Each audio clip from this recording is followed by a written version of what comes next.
recevoir dans quelques instants celui que l'on considère comme le successeur d'Arnold Schwarzenegger. Vous êtes d'accord avec moi, Laurent? Ah oui, le nouveau Schwarzenegger. Ouais, The en Rock. plus beau et plus jeune. Il a d'abord été superstar du catch. Son nom de famille, c'est Dwayne Johnson. Son surnom, c'est The Rock. Regardez, il était déjà une star sur le ring.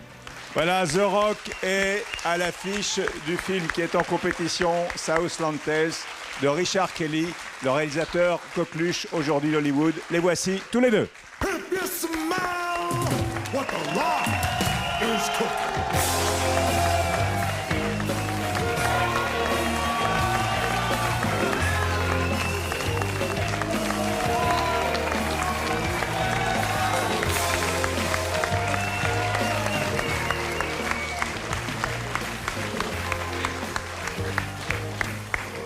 Waouh. Là, on peut lancer un waouh. Là, c'est impressionnant. Hein. Ah Ah, oui. c'est impressionnant. C'est ouais. très impressionnant. Un vrai Très wow. impressionnant. Donc hier soir, il y a eu présentation, bonsoir, de Southland Tales. On va revoir la soirée. Vous allez me dire comment vous avez vécu cette soirée, la montée des marches, la projection, l'accueil. D'abord, la montée des marches, c'était à la séance de 22h, donc avec vous, avec Sarah Michel Gellar. Et un film qui est déjà très controversé. Oui, mais qui était très attendu. D'abord hein, sur qui ce était très moment, attendu. ce moment de montée des marches, Richard Kelly. C'était un moment absolument époustouflant, époustouflant, un immense honneur qui m'était présenté d'être dans la sélection officielle pour ce film. Alors pour moi, c'est surtout un film qui parle du plus grand problème auquel l'Amérique et le monde entier aient jamais eu à faire face, à savoir que les jeunes, les adolescents meurent inutilement. Pourquoi? Parce que nous n'avons pas de solution de rechange sur le plan de l'énergie. Il n'y a pas d'autre source d'énergie que le pétrole. Et fondamentalement, c'est ça que raconte le film. C'est un film qui est très long, c'est vrai. 2h40. 2h40. Ouais. Compliqué en plus. Oui, oui, non. C'est vrai. Long et compliqué. C'est un vrai défi de comprendre ce film, de le suivre. Mais c'est parce qu'il y a ce dilemme auquel on fait face dans notre pays. Ce dilemme est compliqué, il est long. C'est la raison pour laquelle le film l'est également. Et je crois que ce film doit être digéré, discuté. Je l'espère par des jeunes qui, je l'espère aussi, pourront parler de Karl Marx, d'autres sources d'énergie, et pas simplement de tout ce qui est la société du jetable qu'on leur balance tous les jours. Et je veux dire à juste titre que c'est un homme très passionné. Pourquoi? Pourquoi patient? Avec vous? Passionné. Ah, passionné. J'ai compris patient. Pourquoi est-ce que Richard Kelly est passionné? Parce que l'art reflète toujours l'artiste. Et sans vouloir être grandiloquent, je dirais qu'avec Richard Kelly, il a cela au fond de son cœur depuis de nombreuses années, sa sensibilité. C'est cela qui compte pour lui. Lorsqu'il écrit, il écrit du fond de son cœur.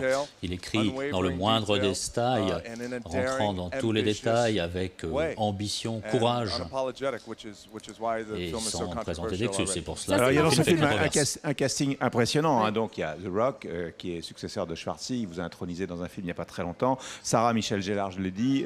Justin Timberlake. Christophe Lambert. Christophe Lambert, aussi une musique de Moby. Donc, vous avez des gros budgets où les acteurs ou toutes ces stars viennent parce qu'ils aiment votre cinéma. J'espère que c'est un petit peu les deux, que surtout les acteurs viennent. En fait, ils sont venus avec leur générosité. Hein. Ils sont venus m'accompagner quelquefois pour un cachet symbolique de $5. Je crois que Dwayne a dépensé plus d'argent pour sa chambre d'hôtel, pour le service d'étage, que ce que le salaire lui a rapporté.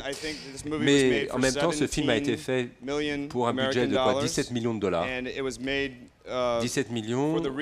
Et ce film a été fait précisément pour essayer de promouvoir un dialogue politique entre les jeunes et de se servir de la comédie, de la culture pop, un peu pour promouvoir justement ce dialogue, pour leur inculquer quand même l'idée du changement dans la façon dont les choses se font.